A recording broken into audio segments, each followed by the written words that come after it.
Welcome friends, RDX GS गुरु पर आपका स्वागत है।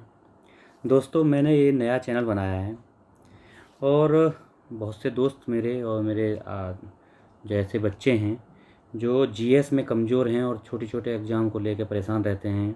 उनको यूट्यूब पे कंटेंट नहीं मिलता है, तो उन सब के लिए उनकी ज़रूरतों को देखते हुए मैंने ये GS के लिए एक नया चैनल खोला है। देखिए, आज मैं उस पर संविधान की एक वीडियो अपलोड कर रहा हूँ।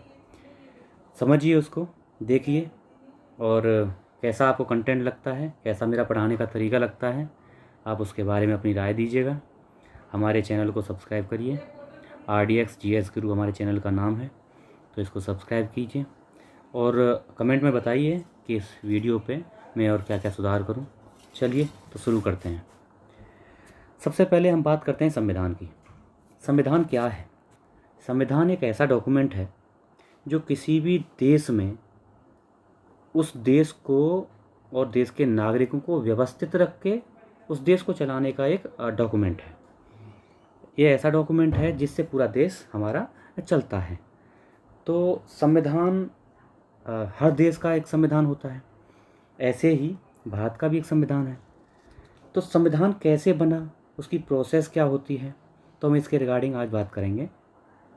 अगर हम भारतीय संविधान की बात करें, क्योंकि हम अंग्रेज़ों के ग़ुलाम थे, तो हमको 1947 15 अगस्त को आज़ादी मिली। तो उस समय तक भी हम अंग्रेज़ों के डोमिनियन थे।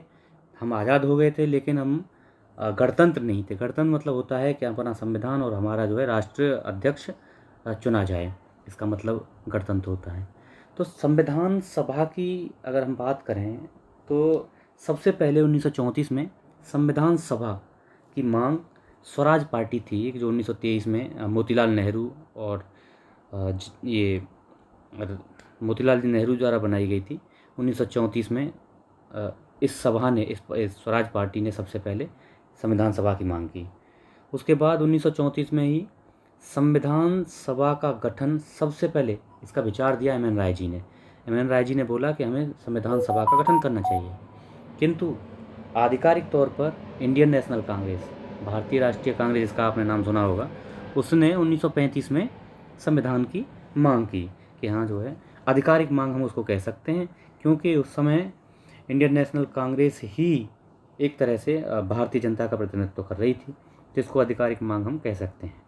संविधान निर्माण करने का प्रस्ताव 1942 में क्रिप्स मिशन द्वारा दिया गया, जिस पे जो है 1946 में जो कैबिनेट मिशन हमारा आया, उसमें आगे चल के 1946 में कैबिनेट मिशन में 1946 में संविधान सभा का गठन किया गया। संविधान सभा का गठन कैसे हुआ, आइए इस पर चर्चा करते हैं। सबसे पहले संविधान सभा कैसे प्रतिनिधित्व करती थी, उसमें कैसे सदस्य आते थे, तो इसके बारे में बात करेंगे। संविधान में सभा में जो सदस्य आते थे वो हर एक 10 लाख व्यक्तियों पर एक सदस्य के हिसाब से, इस रेशियो से संविधान सभा में प्रतिनिधि आए थे। इनका चयन कैसे कैसे हुआ था? संविधान सभा में कुल सदस्यों की बात करें तो 389 सदस्य उसमें कुल थे, जिनमें से 296 96 सीटें ब्रिटिश भारत को दी गई थी। ब्रिटिश भारत मतलब जो ब्रिटिश के अधीन में भारत था, उसको 296 सीटें दी गई, तथा 93 मतलब 93 सीटें देसी रियासतों। चूँकि उस समय पे हमारे देश में दो तरह से शासन चलता था। एक तो ऐसा शासन जो डायरेक्ट ब्रिटिश शासन के अधीन थे, ऐसी जगहें जिसमें यूपी था, नॉर्थ प्रोविंस था, इस तरह के जो स्टेट्स थे वो डायरेक्ट ब्रिटिश शासन चलता था। कुछ ऐसे भी रियासत थी जिनमें अलग से देसी रियासतें राज करती थी, जैसे हैदराबाद रियासत थी, जम्मू कश्मीर रियासत थी, जूनागढ़ रियासत थी, इस तरह की रियासत थी। तो 93 सीटें उनको दी गई और 296 सीटें ब्रिटिश भारत को दी गई। उसके बाद में क्या होता है, अब इन 296 सीटों का आगे फर्दर बंटवारा कैसे होता है उसके बारे में थोड़ा बात करेंगे। 296 सीटों में 292 सीटें जो दी गई, ये सीधे सीधे प्रांतों को दे दी गई। मतलब अब ब्रिटिश भारत में भी प्रांतों का दो तरह से बंटवारा था। एक तो 4 जो आपने सुना होगा, अगर आपने संविधान के बारे में या कभी इतिहास पढ़ा हो, तो उसमें 4 देसी रियासतें थीं जो मुख्य रियासतें थीं, जिसमें थी मुंबई, कोलकाता को दी। अगर इसमें दूसरे तरह से अगर बंटवारे की बात करें, तो एक दूसरे तरीके से बंटवारा होता है 296 का। अगर पार्टी वाइज बंटवारा देखें तो इसमें 208 सीटें इंडियन नेशनल कांग्रेस को दी गई तथा 73 सीटें मुस्लिम लीग के हिस्से में आईं और 15 सीटें छोटे समूह और स्वतंत्र जो कुछ सदस्य थे उनको दी गई। इस तरह से 296 सीटों का बंटवारा हुआ। अच्छा, अगर निर्वाचन की बात करें तो राज्यों की अच्छा देखिए, इनका निर्वाचन कैसे हुआ, निर्वाचन में बात करते हैं।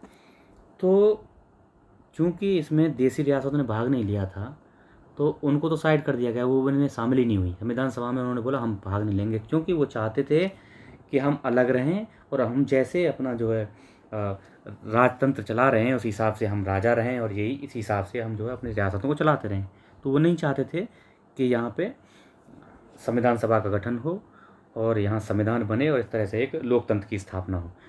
तो उन्होंने भाग नहीं लिया, तो 296 सीटें रह गईं, जिसमें से अब उनका चुनाव होना था, निर्वाचक मंडल का चुनाव होना था।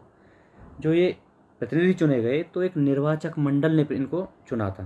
पूरे निर्वाचक मंडल कहाँ से आया? जो उस समय राज्यों की विधानसभाएं थीं कुछ, तो उन विधानसभाओं के सदस्यों का ही एक निर्वाचक मंडल बना। उनने ही सदस्यों का चुनाव किया। तो उस समय पे चूँकि हम तुरंत ही स्वतंत्र हुए थे और अंग्रेज़ों के द्वारा बनाए हुए शासन के हिसाब से ही हम काम कर रहे थे, तो वयस्क मताधिकार जो हमारे यहाँ आज भी है वो चल रहा था। उसमें भी मताधिकार था। वो 1935 का, जो अंग्रेज़ों के टाइम पे 1935 का भारत शासन अधिनियम आया था, उसके हिसाब से मताधिकार निश्चित किया गया था, जिसमें कर, शिक्षा और संपत्ति के आधार पर मत देने की वैधता थी। इसका मतलब क्या है, अब समझते हैं थोड़ा। मतलब जो भारत सरकार को टैक्स देते थे, कर मतलब जो भारत सरकार को टैक्स देते थे, वो मताधिकार था, मतलब उनको वोट देने का अधिकार था। दूसरा क्या है, जो शिक्षित थे वो वोट कर सकते थे। तीसरा क्या है, एक संपत्ति निर्धारित की गई थी कि इतने पैसे जिसके पास है, इतनी संपत्ति जिसके पास है, वो जो है मत दे सकते हैं। इस तरह से क्राइटेरिया रखा गया। तो देख सकते हैं आप, आज के अगर तुलना करें तो किस स्थिति में हम लोग जी रहे थे, तो इन सब से पता चलता है हम कहाँ थे। चलिए खैर, बात करते हैं आगे। तो अब आप बात करते हैं कि संविधान सभा के, ये तो हुए सदस्य कैसे निर्वाचित हुए, सदस्य कहाँ कहाँ से आए। अब अगला आता है कि कैसे संविधान सभा हुई और उसने कैसे कैसे काम किया। सबसे पहले 9 दिसंबर 1946 को संविधान सभा ने अपनी पहली बैठक बुलाई और इसमें डॉक्टर सच्चिदानंद सिन्हा को, ये क्वेश्चन आता है, ये बार बार क्वेश्चन आता है कि संविधान सभा के पहले अध्यक्ष कौन थे। अब देखिए, इसमें 2 क्वेश्चन बनते हैं। अगर ऐसे पूछे कि संविधान सभा का पहला अध्यक्ष कौन था, तो कौन था? डॉक्टर सच्चिदानंद सिन्हा। लेकिन इसमें दूसरा क्वेश्चन पूछता है कि संविधान सभा का पहला स्थायी अध्यक्ष कौन था, क्योंकि ये अस्थायी अध्यक्ष थे सच्चिदानंद सिन्हा जी, और स्थायी अध्यक्ष कौन थे? डॉक्टर राजेंद्र प्रसाद, जो कि संविधान सभा की दूसरी बैठक कब हुई? 11 दिसंबर 1946 को जब हुई, उसमें ये स्थायी अध्यक्ष चुने गए, डॉक्टर राजेंद्र प्रसाद। तो संविधान सभा की पहली बैठक 9 दिसंबर 1946 को। कुल सदस्य कितने थे? 200 सदस्य इसमें शामिल हुए। डॉक्टर सच्चिदानंद सिन्हा को पहला अध्यक्ष चुना गया। ये अस्थायी अध्यक्ष पूछ ले या संविधान सभा का पहला अध्यक्ष, तो डॉक्टर सच्चिदानंद सिन्हा।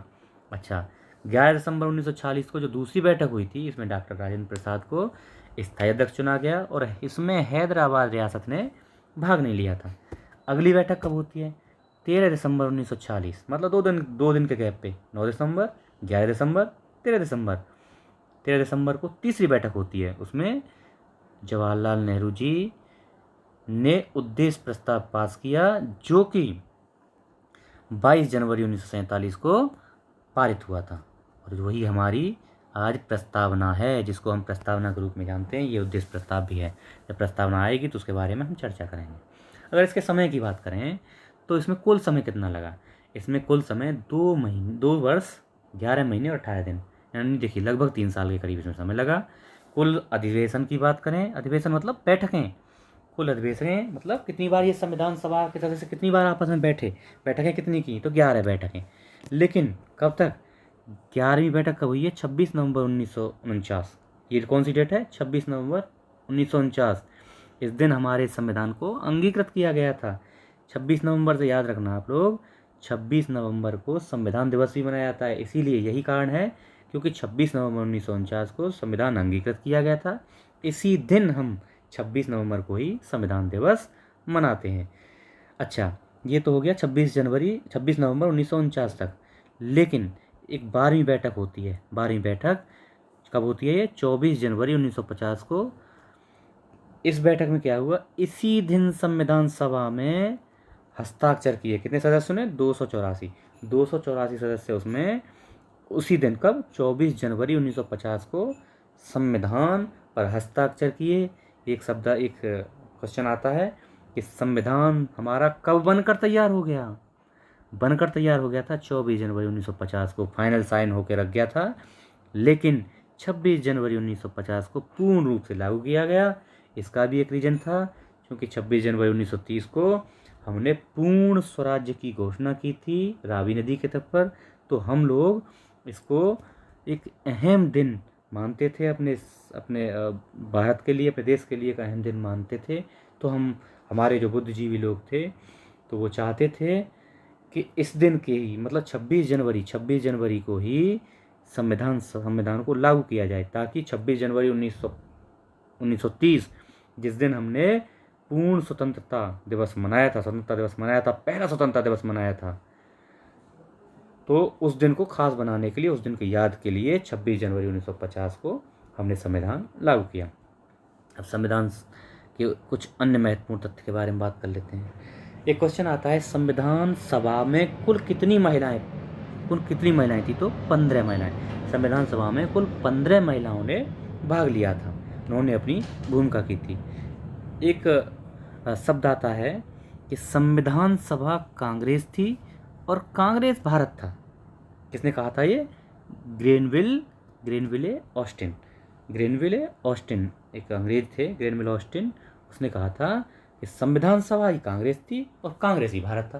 क्योंकि भाई उस समय पे कांग्रेस मतलब भारत, कांग्रेस ने जो बोल दिया पूरे भारत का एक मत था, उस पर कोई भी अलग नहीं चलता था। और दूसरा क्या है, कांग्रेस ही संविधान सभा थी, क्योंकि कांग्रेस का ही प्रतिनिधित्व सबसे ज़्यादा था। जो हमने दिखाया कांग्रेस के कितने सदस्य थे, देखिए एक बार चलते हैं फिर दोबारा से। 208 सदस्य, 208 सदस्य किस में से? 296 में से, 296 सदस्यों में से 208 कांग्रेस के थे। इसीलिए कांग्रेस का प्रतिनिधित्व सबसे उसमें ज़्यादा था। अच्छा, एक और शब्द आता है कि संविधान सभा के सलाहकार कौन थे? तो कौन थे? BN राव जी। ये क्वेश्चन आते हैं। तो दोस्तों बताइएगा, ये हमारा संविधान सभा के बारे में लेक्चर था। तो आप बताइएगा कैसा लगा आपको। हमारे चैनल को सब्सक्राइब कीजिए, वीडियो को शेयर कीजिए, लाइक कीजिए, कमेंट कीजिए। कमेंट करके बताना, ठीक है, लाइक करना नहीं करना वो आपका है, अगर अच्छा लगे तो लाइक करना, लेकिन कमेंट करके बताना मेरी इसमें क्या गलतियाँ थी और इसको मैं कैसे सुधार सकता हूँ। अगर आप इस तरह से वीडियो चाहते हैं तो ऐसे ही बनाऊँ, नहीं तो मैं एक और आइडिया सोचा हूँ कि मैं क्वेश्चन आंसर के माध्यम से आपको पूरे टॉपिक वाइज चीज़ों को कवर कराऊँ। लेकिन अभी जो मेरा प्लान है कि सबसे पहले मैं आपको थ्योरी कराऊँ। ये थ्योरी को कराऊँगा पहले, और थ्योरी को कंप्लीट कराने के बाद, और थ्योरी कंप्लीट हो जाती है फिर इसमें क्वेश्चन आंसर की फॉर्म में क्वेश्चन बनवाएंगे। तो उससे क्या है, आपकी थ्योरी एक बार कर लेंगे, आपको लगेगा मैं सीख गया। और उसके बाद में अगर क्वेश्चन आंसर करेंगे, क्वेश्चन उसी पे करेंगे, तो ये क्या है, आपकी तैयारी को मजबूत करेगा और आपको वहीं तुरंत ही आपकी तैयारी को जांचने में मदद करेगा। तो थैंक यू दोस्तों, थैंक यू सो मच।